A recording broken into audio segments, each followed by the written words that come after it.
A very warm welcome to my dear students. Our subject is English. Come and learn with us. So, students, what is our last class is about? Anyone? Please say what is our name of the story and who's that author and what is the chapter or the unit is about. Anyone, do you remember what is studying in our last classes? Yes, I know all my dear students are very eagerly to waiting for that chapter and the unit. I know. Yes, the law of value. The chapter name is The Best Investment I Ever Made. And our author, the well-known English author A.J. Cronin. And what is this? It's a story or an anecdote? Yes, it is a story and it's an anecdote also. What do you mean by anecdote? Anyone know about what is an anecdote? Yes, a short, amusing or interesting story about a real incident or person. Okay, very good students. And what we are learned in that first 3 paragraphs? Anyone please say? Yes, the journey to New York. Who's the narrator of the story? Yes, the main author A.J. Cronin. എന്നിട്ട് പിന്നെ അവിടെ എന്താണ് സംഭവിക്കുന്നത്? Yes, ഒരു passenger ഇദ്ദേഹത്തെ ഇങ്ങനെ follow ചെയ്ത് വരികയാണല്ലേ. പല സന്ദർഭങ്ങളിലായിട്ട് ഇങ്ങനെ ഒളിച്ചും പാത്തും അവിടെ നിന്ന് ഇങ്ങനെ നോക്കിക്കൊണ്ടിരിക്കുകയാണ്. അവസാനത്തെ പാരഗ്രാഫിൽ എന്താണ് നമ്മൾ കണ്ടത്? Yes, the second character name. What was the second character name? Yes, Mr. John. And also nearby him, who's that character? Yes, his wife also is there. And they were starting to talk with him. That was the last paragraph we were discussed yesterday. Before the upcoming paragraphs, there is some 1 or 2 questions is there. All of you see that 1 or 2 questions in that side boxes. So firstly we were discussed that questions and answers. Okay, all my dear students are ready to eagerly, I know all you are eagerly to waiting for that answers and all. Okay students, so we were moving to our first question. What is that first question? Have you come across any person with importunate behavior? How did you feel about it? Describe your experience. And students, what do you mean by importunate behavior? Yes, അതിൻ്റെ മലയാളാർത്ഥം എന്താണെന്ന് വെച്ച് കഴിഞ്ഞാൽ നീരസമുണ്ടാക്കുന്ന പ്രവൃത്തി, അല്ലെങ്കിൽ നിങ്ങൾക്കൊരു irritating characters നിങ്ങളുടെ ലൈഫിലുണ്ടോ, എന്തെങ്കിലും ഒരു ഇറിറ്റേറ്റഡ് ആയിട്ടുള്ള ഒരു എക്സ്പീരിയൻസ് നിങ്ങൾക്ക് കിട്ടിയിട്ടുണ്ടോ എന്നാണ് ആര് ചോദിച്ചിരിക്കുന്നത്? ഈ ഒരു ക്വസ്റ്റ്യൻ ചോദിച്ചിരിക്കുന്നത്. കുറച്ച് മീനിങ്സും കാര്യങ്ങളൊക്കെ പഠിച്ചിരുന്നു അല്ലേ? ഓർക്കുന്നുണ്ട് എല്ലാവരും?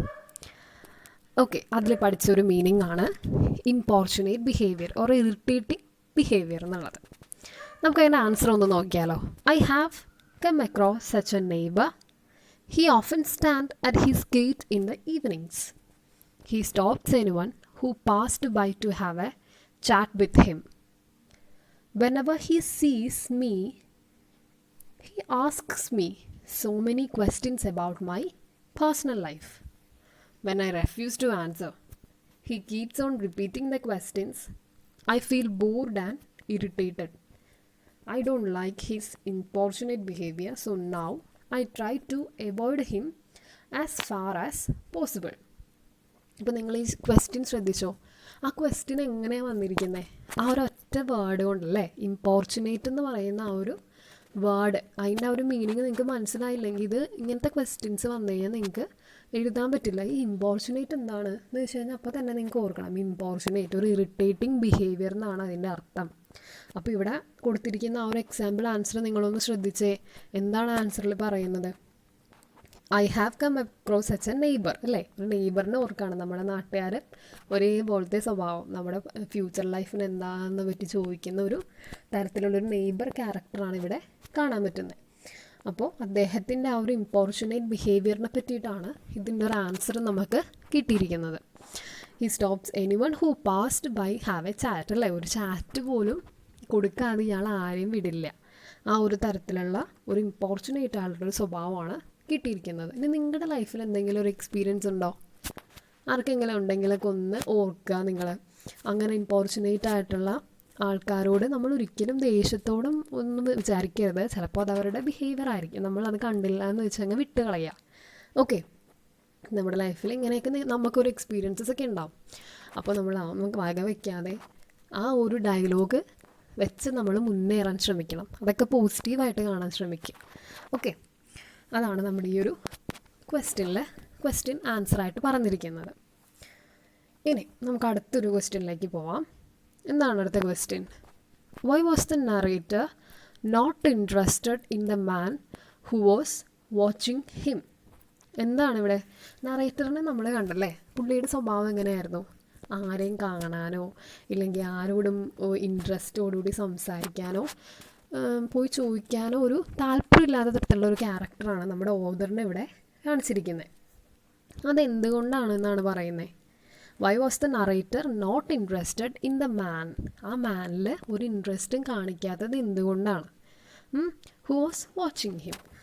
ഓഥറിനെ വാച്ച് ചെയ്തിരുന്ന ആ മനുഷ്യന് ഒരു ഇൻട്രസ്റ്റ് പോലും കൊടുക്കാതെ, ഒരു തരത്തിലുള്ള ഒരു ഇത് കൊടുക്കാതെ നറേറ്റർ ഇരുന്നതിൻ്റെ കാരണം എന്താണ് അതിൻ്റെ ആൻസർ നമുക്ക് നോക്കാം. The narrator wanted to avoid the boredom or repeated enquiries by co-voyagers. Moreover, he wanted to rest. എന്താണ് എപ്പോഴും ഇങ്ങനെ ഓരോരോ ബോർഡമായിട്ടുള്ള ക്വസ്റ്റ്യൻസ് ചോദിച്ചുകൊണ്ടിരിക്കുന്നത് കൊണ്ടാണ് ആർക്കും ഇഷ്ടമല്ലാത്തതല്ല, ഒരു തരത്തിലൊരു നമുക്കൊരു ഇറിറ്റേറ്റിംഗ് അവസ്ഥ വരുന്നതിൻ്റെ കാരണം എന്താണെന്നാണ് നമ്മുടെ നറേറ്റർ ഇവിടെ ഈ ഒരു ആൻസറിൽ വിശദീകരിച്ചിരിക്കുന്നത്. എന്താണ്? The narrator wanted to avoid the boredom of repeated enquiries by co-voyagers. Moreover, he wanted to rest. എല്ലാവരും ഈ ക്വസ്റ്റ്യൻ ആൻസേഴ്സ് നോട്ട്ബുക്കിലേക്ക് എഴുതിയെടുക്കാം കേട്ടോ, ഇങ്ങനത്തെ ക്വസ്റ്റ്യൻസൊക്കെ വരും. അടുത്ത ക്വസ്റ്റ്യൻ നോക്കിക്കേ. The narrator observed the man and described him in vivid terms. How did he describe him? ഈ ക്വസ്റ്റ്യൻ്റെ meaning എന്താണ്? അതെ, ഓഥർ ആ മനുഷ്യനെ നിരീക്ഷിക്കുകയും അയാളെ വ്യക്തമായിട്ടുള്ളൊരു വാക്കുകളിൽ ചിത്രീകരിക്കുകയും ചെയ്തു. എങ്ങനെയാണ് അയാളെക്കുറിച്ച് വിവരങ്ങൾ വിശദീകരിക്കുന്നത്? അതായത് ആ ഒരു മാനിൻ്റെ, ആ ഒരു ഹ്യൂമൻ ബീയിങ്ങിൻ്റെ, ഇല്ലെങ്കിൽ നമ്മൾ പറഞ്ഞ ആ സെക്കൻഡ് ക്യാരക്ടറിൻ്റെ പേരെന്തായിരുന്നു?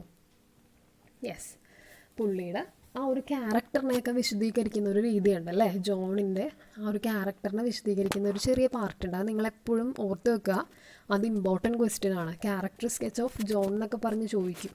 അപ്പോൾ നിങ്ങൾ ഈ ഒരു ആൻസർ ചെയ്താൽ എങ്ങനെയായിരുന്നു? The narrator described him as a man in his early 40s. Early 40സിലുള്ള ഒരു വ്യക്തിയാണ്. എങ്ങനെയാണ്? ഷോർട്ടാണ് അല്ലേ, ഹൈറ്റ് പറയുന്നത് എങ്ങനെയാണ്? ഷോർട്ടാണ്, ഫെയർ കോംപ്ലക്ഷൻ ആണ്, ക്ലിയർ ബ്ലൂ ഐസ് ആണ്. ഹി ഹാഡ് തിൻ ഹെയർ ആണ്, and was bald near the forehead. അയാളുടെ ഫോർഹെഡിലായിട്ടൊരു കഷണ്ടി ഉണ്ട്. ബാൽഡ് എന്ന് പറഞ്ഞാൽ കഷണ്ടി എന്നാണ് ഉദ്ദേശിക്കുന്നത്. And he had a dark suit and a sober tie. ഒരു ഡാർക്ക് സ്യൂട്ട് ഉണ്ട്, ഒരു അഴുക്ക് പിടിച്ചതെന്നല്ല, ഒരു കളർലെസ് ആയിട്ടുള്ളതെന്നാണ് സോബറിൻ്റെ മീനിങ്. നമ്മൾ ഇന്നലെ പഠിച്ചിരുന്നു. സോബർ ടൈ ഉണ്ട്, പിന്നെ ഒരു റിംലെസ് ആയിട്ടുള്ള സ്പെക്ടാക്കിൾസ് ഉണ്ട്. And he seemed to be a grave and reserved person. Reserved person എന്ന് പറഞ്ഞാൽ നമുക്കൊരു പേടി, അല്ലെങ്കിൽ ഒരാളോട് പോയി സംസാരിക്കാൻ ഒരു കോൺഫിഡൻസ് കുറവുള്ള ഒരു വ്യക്തിത്വമാണെന്ന് മനസ്സിലാക്കുന്നു. ഇത്രയുമാണ് ഒരു ക്യാരക്ടർ സ്കെച്ച് അവിടെ ആരുടെ പറയുന്നത്? നമ്മുടെ ജോണസിൻ്റെ പറയുന്നത്. ഓക്കെ, എല്ലാവർക്കും ക്ലിയർ ആണോ ഈ 3 ക്വസ്റ്റ്യൻസ്? ഈ 3 ക്വസ്റ്റ്യൻസ് നിങ്ങൾ നന്നായിട്ട് പഠിക്കുക, അതുപോലെ തന്നെ നോട്ട് ചെയ്ത് വെക്കുക. Okay, so students, can we move to our next 2 paragraphs? That means 4th and 5th paragraphs. Today we are discussed in the 2 paragraph. Okay, can I read it for you? All of you listen it carefully. All of you take your textbook. And what was that last sentence in the 3rd paragraph? Yes, with a firm pressure on his hand and a whispered word in his ear, she urged her husband toward me as I passed along the deck. അല്ലേ, നമ്മുടെ ജോണസിൻ്റെ wife ഇങ്ങനെ ഉന്തി തള്ളി നമ്മുടെ ഓദറിൻ്റെ അടുത്തേക്ക് വിട്ടു. എന്നിട്ട് ചോദിച്ചു, എന്താ ചോദിച്ചത്? Excuse me doctor, I wonder if I might introduce myself. ഞാൻ താങ്കളെ ഒന്ന് പരിചയപ്പെടാനായിട്ട് ഇങ്ങനെ നിൽക്കുകയാണ് എന്നുള്ളൊരു രീതിയിൽ അടുത്തേക്ക് ചെന്നു. എന്നിട്ട് അവിടെ എന്താ സംഭവിക്കുന്നത്? He spoke almost breathlessly. പതുക്കെ ഇങ്ങനെ ഹീ സ്പോക്ക് ഇങ്ങനെ ബ്രീത്ത്ലെസ്ലി എന്ന് പറഞ്ഞാൽ ഒരു ആശ്വാസത്തോടെ നെടുവീർപ്പൊക്കെ ഇങ്ങനെ ഇട്ട് ഒരു ബ്രീത്ത്ലെസ് ആയിട്ട് ശ്വാസം ഇങ്ങനെ അടക്കി പിടിച്ച് അത് വിട്ട് ശ്വാസം ഇങ്ങനെ പറഞ്ഞു. എന്താ പറഞ്ഞത്?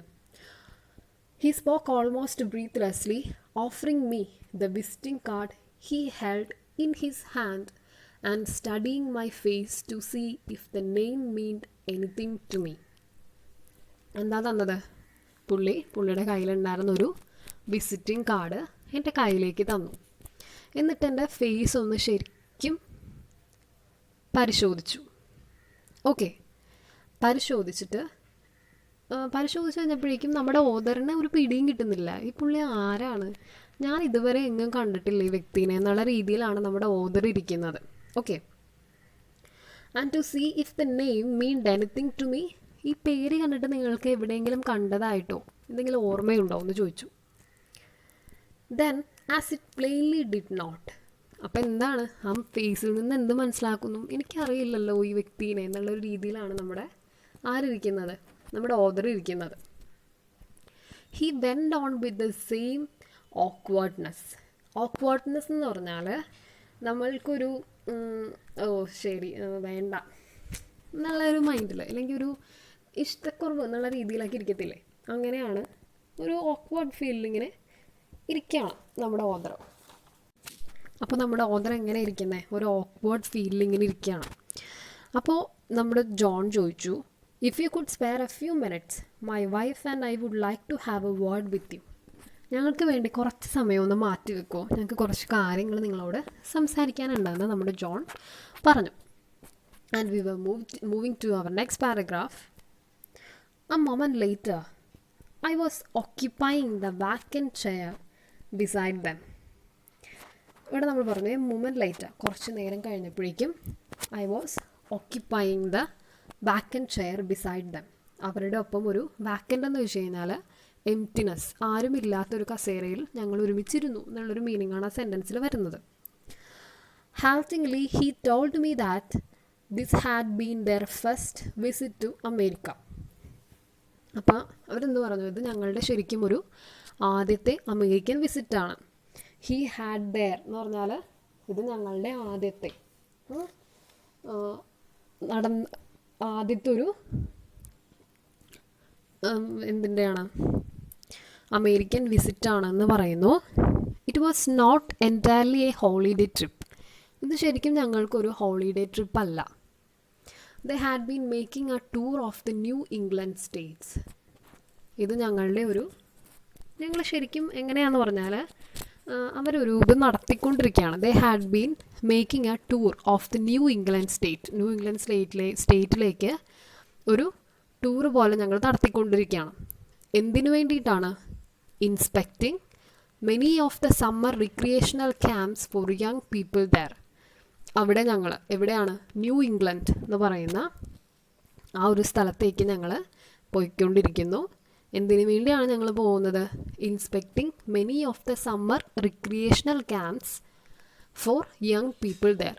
അവിടെയുള്ള യങ് പീപ്പിൾസിന് ഒരു റിക്രിയേഷണൽ ആക്ടിവിറ്റി എന്ന് പറഞ്ഞാൽ നമ്മൾ ഒരു എൻജോയ്മെൻറ്റിന് വേണ്ടി നടത്തുന്ന ഒരുപാട് ആക്ടിവിറ്റീസ് ഉണ്ടല്ലേ, ആ കൂട്ടത്തിൽ പെടുന്ന ഒരു ആക്ടിവിറ്റി അല്ലെങ്കിൽ അതിനെ മൊത്തത്തിലായിട്ട് പറയുന്നതാണ് റിക്രിയേഷണൽ ആക്ടിവിറ്റി എന്ന് പറയുന്നത്. Afterwards, they had visited settlement houses in New York and other cities too. അപ്പോൾ അവരെന്താ ചെയ്യുന്നത്? അവിടെ പോയിട്ട് സെറ്റിൽമെൻറ്റ് ഹൗസസ് ഒക്കെ അവർ വിസിറ്റ് ചെയ്യുന്നു. സെറ്റിൽമെൻറ്റ് ഹൗസസ് എന്താണെന്ന് വെച്ച് കഴിഞ്ഞാൽ നമ്മൾ ഓരോ സ്ഥലത്തും പോകുമ്പോഴേക്കും അവിടെ ഇങ്ങനെ എഡ്യൂക്കേഷനിലായിട്ട് ഇല്ലെങ്കിൽ എന്തെങ്കിലും ഒരു സിറ്റി അല്ലെങ്കിൽ ഒരു ടിപ്പിക്കൽ സ്പോൺസേർഡ് ആയിട്ടിരിക്കുന്ന കോളേജുകളോ ചർച്ചുകളോ ഒക്കെ ഉണ്ടാവും അല്ലേ. അവിടെ എന്ത് കൊടുക്കുന്നുണ്ട്? എഡ്യൂക്കേഷൻ കൊടുക്കുന്നുണ്ട്, അല്ലെങ്കിൽ റിക്രിയേഷണൽ ആക്ടിവിറ്റീസ് കൊടുക്കുന്നുണ്ട്, അല്ലെങ്കിൽ സോഷ്യൽ സർവീസുകൾ പോലെയുള്ള ഒരുപാട് ക്യാമ്പുകൾ നടത്തുന്ന സ്ഥലങ്ങളെയാണ് നമ്മൾ സെറ്റിൽമെൻറ്റ് ഹൗസസ് എന്നുകൊണ്ട് ഉദ്ദേശിക്കുന്നത്. ഓക്കെ, ഒരുപാട് ക്യാമ്പ്സും ഒരു എഡ്യൂക്കേഷണൽ പർപ്പസിന് വേണ്ടിയിട്ടും എല്ലാത്തിനും വേണ്ടിയിട്ട് യൂസ് ചെയ്യുന്ന ഒരു ഇതിനെയാണ് നമ്മൾ സെറ്റിൽമെൻറ്റ് ഹൗസസ് കൊണ്ട് ഉദ്ദേശിക്കുന്നത്. അതെവിടെയാണ് ഇവർ പറയുന്ന settlement house? They had visited settlement house in ന്യൂയോർക്കിലെ സെറ്റിൽമെൻറ്റ് ഹൗസിൻ്റെ കാര്യമാണ് ഇവർ പറയുന്നത്. അവിടെ അവർ വിസിറ്റ് ചെയ്യുന്നു.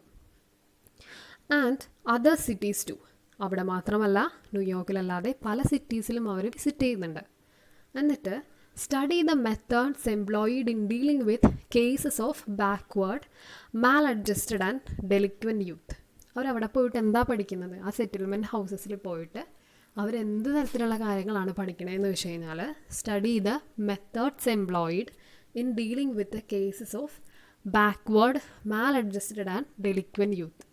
ഒരു മാലഡ്ജസ്റ്റ്മെൻ്റ് എന്ന് പറഞ്ഞാൽ നമ്മുടെ ഈ യൂത്തിൻ്റെ അല്ലെങ്കിൽ ഒരു പ്രായത്തിലേക്ക് ആകുമ്പോഴേക്കും പിള്ളേർക്ക് പല രീതിയിൽ ഓരോ കുറ്റങ്ങൾ ചെയ്യാൻ അല്ലെങ്കിൽ ഒരു ക്രൈംസ് ചെയ്യാനായിട്ടുള്ളൊരു ടെൻഡൻസി കൂടുതലായിരിക്കും അല്ലേ.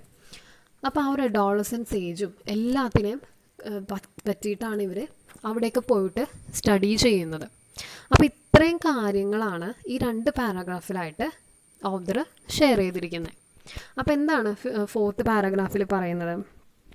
Yes, they were visiting our author and he presented his visiting card to him, but our author have an awkward behavior. Their behavior was attempting to show in front of that characters, and they were talking to the author that we had time to or if you could spare a few time with us, and they were talking their story or talking their life about social services and all. That was the main ideas about this 2 paragraph. Okay, all of you please read these portions silently and underline the difficult words. So all of you have the idea about these 2 paragraphs. Okay, then we were moving to our meaning session. So we know that what is breathless? Yes, in a way that involves gasping for breath. ഒരു ആശ്വാസത്തോടെ അല്ലെങ്കിൽ ഒരു ശ്വാസം ഇങ്ങനെ വിട്ട് നിൽക്കുന്ന അവസ്ഥേനെയാണ് നമ്മൾ ബ്രീത്ത്ലെസ് എന്ന് പറയുന്നത്. ഓക്വേർഡ്നെസ് എന്താണ്? The quality of being awkward. ഒരു ജാള്യമായിട്ടുള്ള ഒരു സ്വഭാവം അല്ലെങ്കിൽ നമ്മളെന്താ പറയുന്നത്, ഒരു ബുദ്ധിമുട്ട് ഫീൽ ചെയ്യുന്ന തരത്തിലുള്ള സ്വഭാവത്തിനെയാണ് നമ്മൾ ഓക്വേർഡ് എന്ന് പറയുന്നത്, അല്ലെങ്കിൽ അസഹ്യത എന്നൊക്കെ പറയും മലയാളത്തിൽ. The quality of being awkward. And the third word is vacant. Vacant means emptiness. ആരുമില്ലാത്ത കസേരകൾ അവിടെ ഇരുന്നു എന്നൊക്കെ പറയുന്നതിനാണ് നമ്മൾ vacant chair beside them. I was occupying the vacant chair beside them. And the next word is haltingly. Haltingly means nervous way. Haltingly എന്ന് പറഞ്ഞാൽ ഒരു nervous ആയിട്ടിരിക്കുക. നമ്മൾ പറഞ്ഞില്ലേ, ഒരു നെർവസ് ഫീൽഡ്സിൽ പറയുന്നതിനെയാണ് നമ്മൾ haltingly എന്ന് പറയുന്നത്. And the next word is inspecting. Look at closely. ഒന്ന് അടുത്ത് പിടിച്ച് നോക്കുന്നത്, അതിനെയാണ് നമ്മൾ ഇൻസ്പെക്റ്റിംഗ്. അല്ലെങ്കിൽ ഇങ്ങനെ സെർച്ച് ചെയ്ത് ഓരോന്നും വീക്ഷിച്ചില്ലെങ്കിൽ ആ ഡീറ്റെയിൽഡ് വേർഷൻ കംപ്ലീറ്റ് ഇങ്ങനെ വീക്ഷിച്ച് പോകുന്നതിനാണ് ലുക്ക് അറ്റ് ക്ലോസ്ലി എന്ന് പറയുന്നത്. And the next word is recreational. That means an activity done for enjoyment. നമ്മൾ എന്തെങ്കിലും ഒരു എൻജോയ്മെൻറ്റിന് വേണ്ടിയിട്ട് നടത്തുന്ന ആക്ടിവിറ്റീസിനെയാണ് റിക്രിയേഷൻ എന്ന് പറയുന്നത്. And the next word is maladjusted. falling to cope with the demands of a normal social environment. അതായത് ഒരു disturbed ആയിട്ടുള്ള ബിഹേവിയർ, അതിനെയാണ് നമ്മൾ മാലഡ്ജസ്റ്റഡ് എന്ന് പറയുന്നത്. അല്ലെങ്കിൽ നിങ്ങൾ ആ ഒരൊറ്റ വലിയ സെൻറ്റൻസ് പഠിക്കാൻ പറ്റിയില്ലെങ്കിൽ മാലഡ്ജസ്റ്റ്മെൻറ്റ് മീനിങ് ഓർത്ത് വെക്കാൻ സിമ്പിളായിട്ട് ഡിസ്റ്റർബ്ഡ് എന്ന് പഠിച്ചാലും മതി. ഓക്കെ, ഡിസ്റ്റർബ്ഡ് ക്യാരക്ടേഴ്സിനെയാണ് മാലഡ്ജസ്റ്റഡ് എന്ന് പറയുന്നത്. ആൻഡ് ഡെലിക്വൻ്റ് എന്താണ്? Tending to commit crime. നമ്മൾ പറഞ്ഞില്ലേ, യൂത്ത് ആ ഒരു സമയത്ത് ചില പിള്ളേർക്ക് ഇങ്ങനെ ഒരു ക്രൈമൊക്കെ ചെയ്യാനുള്ളൊരു ടെൻഡൻസി കൂടുതലായിരിക്കും. സോ അതിനെയാണ് നമ്മൾ ഡെലിക്വൻ്റ് യൂത്ത് അല്ലെങ്കിൽ ഡെലിക്വൻ്റ് എന്ന് പറയുന്ന ആ ഒരു word meaning tending to commit crime. എല്ലാവരും ഈ മീനിങ്സൊക്കെ നിങ്ങളുടെ നോട്ട്ബുക്കിലേക്കോ അല്ലെങ്കിൽ ടെക്സ്റ്റ് ബുക്കിൻ്റെ ആ ഒരു മുകളിൽ തന്നെ, വാട്സിൻ്റെ മുകളിൽ തന്നെ നിങ്ങൾ എഴുതി വെച്ച് പോവാം കേട്ടോ. എല്ലാവരും അത് ശ്രദ്ധിച്ച് വായിക്കാൻ പറഞ്ഞല്ലോ. ഈ ഒരു സ്റ്റോറി എന്ന് പറഞ്ഞാൽ കുറച്ച് ഡിഫിക്കൾട്ട് വേർഡ്സൊക്കെ കൂടുതലുള്ള സ്റ്റോറിയാണ്. സെൻറ്റൻസുകളാണെങ്കിലും നമുക്ക് കുറച്ച് മനസ്സിലാക്കാൻ ബുദ്ധിമുട്ടുണ്ട്. സോ അപ്പോൾ എല്ലാവരും ഇതൊക്കെ ഒന്ന് മനസ്സിലാക്കി പോവുക. അതുകൊണ്ടാണ് ഞാൻ ഇത്രയും ഡീറ്റെയിൽ ആയിട്ട് ഈ സ്റ്റോറി പറഞ്ഞു പോകുന്നത്. അല്ലെങ്കിൽ നമുക്കൊന്നും മനസ്സിലാവില്ല, വേർഡ് മീനിങ്സ് ഒന്നുമേ മനസ്സിലാവില്ല. അതുകൊണ്ടാണ് ഇത്രയും ഡീറ്റെയിൽ ആയിട്ട് പറഞ്ഞു പോകുന്നത്. ഇപ്പോൾ എല്ലാവർക്കും മനസ്സിലായോ ഇത്രയും? ഓക്കെ സ്റ്റുഡൻസ്, അപ്പോൾ നിങ്ങൾക്ക് മീനിങ്സ് എല്ലാം മനസ്സിലായില്ലേ? Do you have any doubt in that 2 paragraphs? Okay, so we were move to determiner. എന്താണ് ഡിറ്റർമൈനേഴ്സ്? നിങ്ങൾക്ക് SLCയിലെ പ്രത്യേകിച്ച് നിങ്ങൾക്ക് ഗ്രാമർ പോർഷൻ നോക്കുമ്പോൾ ഡിറ്റർമൈനേഴ്സ് കുറച്ച് ഇമ്പോർട്ടൻ്റ് ആണ്. അപ്പോൾ അതുകൊണ്ടാണ് ഞാൻ ഡിറ്റർമൈനർ എന്ന് എടുക്കാമെന്ന് വിചാരിച്ചത്. അപ്പോൾ നിങ്ങൾ ജസ്റ്റ് ഒന്ന് നോക്കുക എന്താണ് ഡിറ്റർമൈനർ നമുക്ക് നോക്കാം.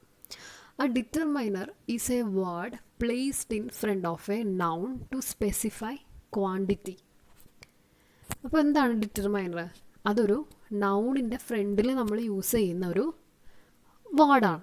അങ്ങനെയാണ് നമ്മൾ ഡിറ്റർമൈനർ എന്ന് പറഞ്ഞാൽ ഉദ്ദേശിക്കുന്നത്. ഓക്കെ, നൗൺ എന്ന് പറഞ്ഞാൽ എന്താണ്? നെയിമോ പ്ലേസോ തിങ്സോ എന്തിനെ നമ്മൾ പറയുന്നതാണ് എന്ത്? Noun or naming words are called noun നമ്മൾ പറഞ്ഞു. അപ്പോൾ ഈ നൗണിൻ്റെ ഒപ്പമാണ് നമ്മൾ എന്ത് ആഡ് ചെയ്യുന്നത്? ഈ ഡിറ്റർമൈനേഴ്സ് നമ്മൾ എപ്പോഴും ആഡ് ചെയ്യുന്നത്. അത് ചിലപ്പോൾ ഒരു ക്വാണ്ടിറ്റി ബേസ്ഡ് ആയിരിക്കാം. ക്വാണ്ടിറ്റി എന്ന് പറഞ്ഞാൽ എന്താണ്? ഇത്രയും അളവിലുള്ള സാധനങ്ങൾ അല്ലേ? ഇപ്പോൾ ക്വാളിറ്റീസ് എന്താണ്? ക്വാളിറ്റീസ് ഒരാളുടെ ക്വാളിറ്റി, അയാളില്ലെങ്കിൽ അയാളുടെ ഒരു മൂല്യം, വാല്യൂസ് ഇത്രയും ഉണ്ട് എന്ന് നമ്മൾ പറയും അല്ലേ? അപ്പോൾ നമ്മൾ ഇവിടെ നോക്കുന്നത് എന്താണ്? ക്വാണ്ടിറ്റീസാണ്. ഇവിടെ ഒരു എക്സാമ്പിൾ ഉണ്ടല്ലോ, 1 dog അല്ലേ? അതൊരു ക്വാണ്ടിറ്റിയാണ്. 1 dog, many dogs അല്ലേ? ഇത് രണ്ടും എന്താണ്?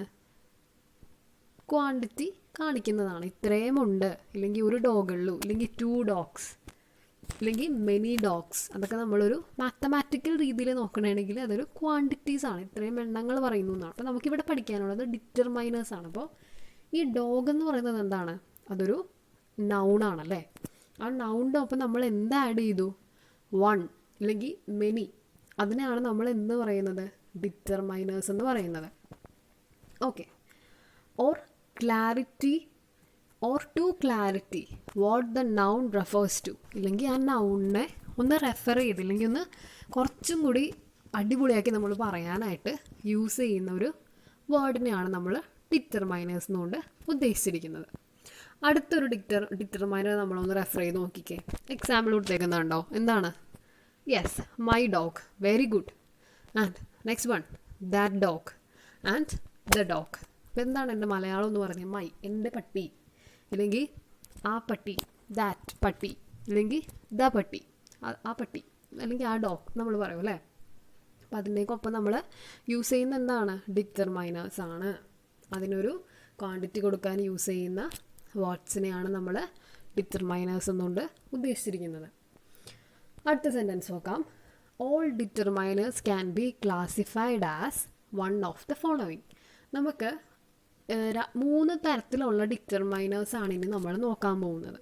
ഓക്കെ, ആദ്യത്തെ ഡിറ്റർമൈനർ നമ്മൾ എന്തുകൊണ്ട് പറയുന്നു? ആൻ ആർട്ടിക്കിൾ വെച്ച് പറയുന്നു. ആർട്ടിക്കിൾസ് ഏതൊക്കെയാണ്? A, an and the. ഈ മൂന്നെണ്ണമാണ് ആർട്ടിക്കിൾസ് എന്ന് പറയുന്നത്. ഈ മൂന്നെണ്ണത്തിനൊപ്പം നമ്മൾ എന്ത് യൂസ് ചെയ്യാറുണ്ട്? എപ്പോഴും നൗൺ യൂസ് ചെയ്യാറുണ്ട് അല്ലേ? അടുത്തതാണ് ഡെമോൺസ്ട്രേറ്റീവ്. ഡെമോൺസ്ട്രേറ്റീവ്സ് ഏതാണ്? ദിസ്, ദാറ്റ്, ദീസ്, ദോസ് അല്ലേ? ഇതാണ് നമുക്കറിയാം ഡെമോൺസ്ട്രേറ്റീവ്സ് എന്ന് പറഞ്ഞാൽ. നമ്മൾ പറഞ്ഞു ഡെമോൺസ്ട്രേറ്റീവ്സ് എന്ന് പറയുന്നത് ദാറ്റ്, ദീസ്, ദാറ്റ്, ദോസ് ഒക്കെയാണ് നമ്മൾ പറഞ്ഞു. അതിൻ്റെ ഒപ്പം നമ്മൾ എന്ത് ചെയ്യുന്നുണ്ട്? ആർട്ടിക്കിൾസ് നൗൺസ് നമ്മൾ യൂസ് ചെയ്യാറുണ്ട്. അടുത്തതാണ് പോസസീവ്. ഇപ്പോൾ എല്ലാവർക്കും ഒരു ഡൗട്ട് വന്നിട്ടുണ്ടാകും, എന്താണ് ഈ പോസസീവ് അല്ലേ? പോസസീവ് എന്താണെന്ന് വെച്ച് കഴിഞ്ഞാൽ നമ്മൾ പ്രൊനൗൺസ് എന്ന് കേട്ടിട്ടില്ലേ? പ്രൊനൗൺസ് എന്താണ്? യെസ്, നൗണിൻ്റെ ഒപ്പം നൗണിന് പകരം നമ്മൾ യൂസ് ചെയ്യുന്ന ചില വേർഡുകളെയാണ് നമ്മൾ പ്രൊനൗൺസ് എന്നുകൊണ്ട് ഉദ്ദേശിച്ചിരിക്കുന്നത്. ചില പോസസീവ് പ്രൊനൗൺസ് ഉണ്ട്. പ്രൊനൗൺസ് ഏതൊക്കെയാണ്? ഹി, ഷീ, അതൊക്കെയാണ് നമ്മൾ എപ്പോഴും യൂസ് ചെയ്യുന്ന പ്രൊനൗൺസ്. അല്ലെങ്കിൽ ഒരു പേരിന് പകരം നമ്മൾ ഒരു പെണ്ണിനെ വിളിക്കുന്നത് ഷീ എന്നാണ്, അല്ലെങ്കിൽ ഒരു ബോയിനെ വിളിക്കുന്നത് ഹീ എന്നാണ് എന്നൊക്കെ നമ്മൾ പ്രൊനൗൺസ് പഠിച്ചിട്ടുണ്ട്. അതിന് നമുക്ക് പൊസസീവ് പ്രൊനൗൺസ് എന്ന് പറഞ്ഞാൽ നമ്മൾ എന്തെങ്കിലും നമ്മുടെ ലവ്ഡ് വൺസിനെയൊക്കെ വിളിക്കും. ഷീ ഈസ് മൈൻ, ഇല്ലെങ്കിൽ my mother, your girlfriend എന്നൊക്കെ നമ്മൾ ചോദിക്കൂലേ? His, her, its, our, there.